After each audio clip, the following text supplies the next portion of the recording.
തലസ്ഥാനത്ത് ഗുണ്ടാവിളയാട്ടം തുടങ്ങിയിട്ട് കാലം കുറച്ചായി. പല ചേരികളിലായി നിന്ന ഗുണ്ടകൾ പരസ്പരം തമ്മിലടിക്കുന്നത് പതിവ് കാഴ്ചയാണ്. ഈ എപ്പിസോഡിലെ ഒടുവിലെ കാര്യമാണ് ഇക്കൂട്ടർ തമ്മിലുള്ള ഏറ്റുമുട്ടലും ഓം പ്രകാശിന്റെ അറസ്റ്റിലേക്കും നയിച്ചിരിക്കുന്നത്.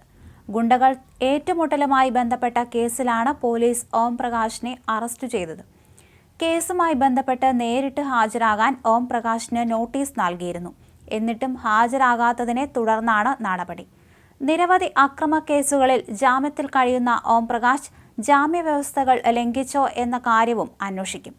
പോലീസ് കർശന നിലപാട് സ്വീകരിച്ചാൽ ഓം പ്രകാശ് വീണ്ടും അഴിക്കുള്ളിലാകുന്ന സാഹചര്യമാണ് ഉണ്ടാവുക. ഈഞ്ചക്കല്ലിലുള്ള ബാറിലെ സംഘർഷത്തിലാണ് ഓം പ്രകാശ് അറസ്റ്റിലായത്. മറ്റൊരു ഗുണ്ടാ നേതാവായ ഡാനി ബാറിൽ വെച്ച് നടത്തിയ DJ പാർട്ടിയിൽ പങ്കെടുക്കാൻ എത്തിയതായിരുന്നു ഓം പ്രകാശും സുഹൃത്തായ നിതിനും. ഇതിനിടയിലാണ് ഇരുവിഭാഗക്കാർ തമ്മിൽ സംഘർഷമുണ്ടായത്. വിവരമറിഞ്ഞ പോലീസ് സംഭവസ്ഥലത്ത് എത്തിയെങ്കിലും ഓം പ്രകാശും സുഹൃത്ത് നിതിനും രക്ഷപ്പെട്ടിരുന്നു. ഓം പ്രകാശിനെ പോലീസ് ചോദ്യം ചെയ്തു വരികയാണ്. തലസ്ഥാനത്തെ വിറപ്പിച്ച ഗുണ്ടാ സംഘങ്ങളായ ഓം പ്രകാശും എയർപോർട്ട് സാജനും തമ്മിലുണ്ടായ തർക്കങ്ങളുടെ തുടർച്ചയാണ് ഈഞ്ചക്കല്ലിലെ സംഘർഷവും. വൻകിട ഹോട്ടലിലെ DJ പാർട്ടിയുടെ മറവിലാണ് സംഘത്തിന്റെ ഇപ്പോഴത്തെ ഓപ്പറേഷനുകൾ. എയർപോർട്ട് സാജന്റെ മകനായ ഡാനിയാണ് ഓം പ്രകാശിന്റെ എതിർചേരിയെ ഇപ്പോൾ നിയന്ത്രിക്കുന്നത്.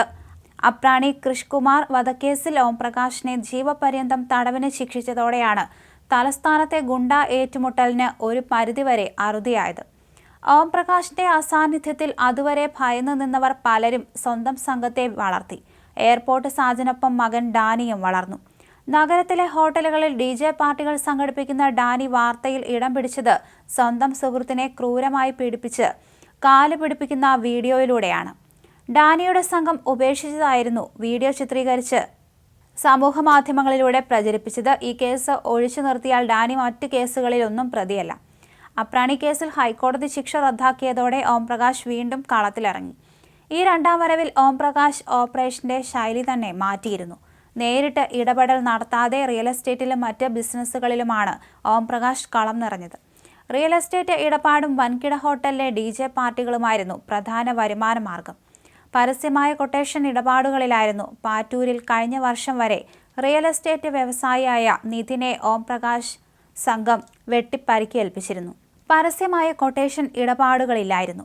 പാറ്റൂരിൽ കഴിഞ്ഞ വർഷം റിയൽ എസ്റ്റേറ്റ് വ്യവസായിയായ നിതിനെ ഓം പ്രകാശിന്റെ സംഘം വെട്ടിപ്പരിക്കേൽപ്പിച്ചിരുന്നു.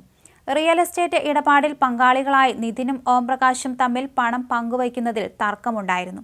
ഇതിന്റെ തുടർച്ചയായി ഓം പ്രകാശിന്റെ സംഘത്തെ നിതിന്റെ കൂട്ടാളികൾ ആക്രമിക്കുകയും ഒളിവിൽ പോവുകയും ചെയ്തു. അക്രമി സംഘത്തിന് അന്ന് ഒളിത്താവളം അടക്കമുള്ള സഹായം ചെയ്തത് ഡാനിയാണ്. കേസിൽ ഒളിവിലായിരുന്ന ഓം പ്രകാശിനെ ഗോവയിൽ വെച്ചാണ് പോലീസ് പിടികൂടിയത്. പിന്നാലെ കൊച്ചിയിൽ വൻകിട ഹോട്ടലിലെ ലഹരി പാർട്ടിയുടെ പേരിലും ഓം പ്രകാശ് പിടിയിലായി. കഴിഞ്ഞ ഏതാനും കാലമായി എയർപോർട്ട് സാജന്റെ മകൻ ഡാനിയാണ് തലസ്ഥാനത്തെ DJ പാർട്ടികളുടെ പ്രധാന സംഘാടകൻ. ഇതിനിടയിൽ DJ പാർട്ടികളുമായി ഓം പ്രകാശും തലസ്ഥാനത്ത് സജീവമാണ്. ഈഞ്ചക്കല്ലിൽ ഡാനി സംഘടിപ്പിച്ച DJ പാർട്ടിയിലെ സംഘർഷത്തിന് കാരണവും ഓം പ്രകാശ് എത്തിയതായിരുന്നു. എന്തായാലും ഗുണ്ടകൾ തമ്മിലുള്ള പഴയ കുടിപ്പകയുടെ തുടർച്ചയാണോ ഇതെന്ന് പോലീസ് അന്വേഷിക്കുന്നുണ്ട്.